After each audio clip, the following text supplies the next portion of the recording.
দর্শক, বিশ্বনন্দিত বরবাদ ছবির পরিচালক মেহেদী হাসান হৃদয় তিনি আবারও নির্মাণ করেছেন একটি তথ্য ও ব্যয়বহুল ছবি রাক্ষস। দর্শক, আসসালামু আলাইকুম। আমরা আজকে এফডিসিতে একটি মনোজ্ঞ সাংস্কৃতিক অনুষ্ঠান তরুণ প্রজন্মের জন্য, যারা বাংলা চলচ্চিত্রে এখন দেখা ভুলেই গিয়েছেন তাদের জন্য আজকের এই অনুষ্ঠান। আর এই সিনেমাই ছিল আমাদের বাংলাদেশের একটি গণমাধ্যমের একটি সবচেয়ে জনপ্রিয় বিনোদনের জায়গা। আর আজকে আপনারা হয়তো এই প্রজন্ম যারা আছেন তারা হয়তো জানেন না বাংলা চলচ্চিত্রের সম্বন্ধে, তাই তো আপনারা হলে গিয়ে বাংলা সিনেমা দেখেন না। আপনাদেরকে আজকে অনুষ্ঠানের মাধ্যমে আমন্ত্রণ জানালাম, আপনারা বাংলা চলচ্চিত্রের পাশে থাকবেন এবং হলে গিয়ে বসে বাংলা সিনেমা দেখবেন। আর বাংলা সিনেমা দেখলে আপনাদের মন প্রাণ আরও উৎফুল্ল হবে, বিনোদনের জন্য আপনারা আরও সুন্দর থাকবেন। তাই দর্শক, আপনারা নিয়মিত বাংলা চলচ্চিত্র দেখবেন এবং হলে গিয়ে সিনেমা দেখবেন। এই এফডিসিতে জমকানো আয়োজনে আজকের এই এফডিসিতে আয়োজিত তথ্য ও সম্প্রচার মন্ত্রণালয়ের উপদেষ্টা জনাব মাহফুজ আলম উপস্থিতিতে আজকের এই এফডিসি জমকানো আয়োজনটি আরও মনোমুগ্ধকর হতে যাচ্ছে। আপনারা আমাদের এই চ্যানেলে দেখুন, আমরা আপনাদেরকে দেখাচ্ছি এই রাতের দৃশ্য, রাতের এফডিসির এই জমকালো আয়োজন। আমাদের সাথেই থাকুন, আমরা আপনাদেরকে দেখানোর চেষ্টা করছি, আপনারা দেখতে থাকুন।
এফডিসির এই জমকানো আয়োজনে এখানে উপস্থিত আছেন রাক্ষস টিম সহ রাক্ষস পরিচালক মেহেদী হাসান হৃদয়।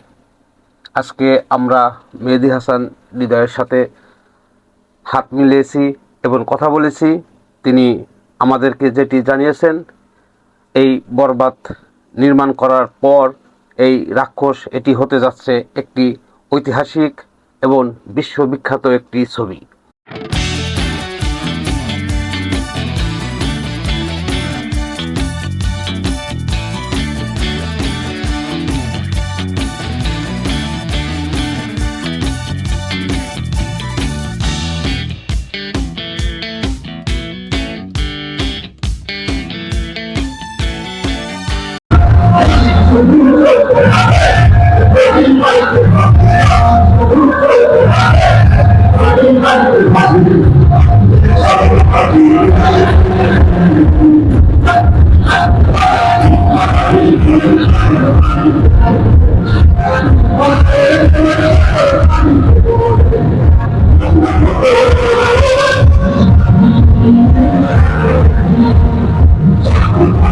আর এই এফডিসিতে আমরা আপনাদেরকে ঘুরে ঘুরে দেখানোর চেষ্টা করেছি। আপনারা দেখবেন এই চ্যানেলের মাধ্যমে এই আজকের অনুষ্ঠানটি মূলত রাত্রের জমকানো একটি আয়োজনের মাধ্যমে এবং তথ্য উপদেষ্টা জনাব মাহফুজ আলমের উপস্থিতিতে আরও আনন্দ ও ঘনমুহূর্ত হতে যাচ্ছে। তাই আমাদের সাথেই থাকুন এবং চোখ রাখুন মাসুদ রানা অফিসিয়াল ইউটিউব চ্যানেলের পাশে থাকুন।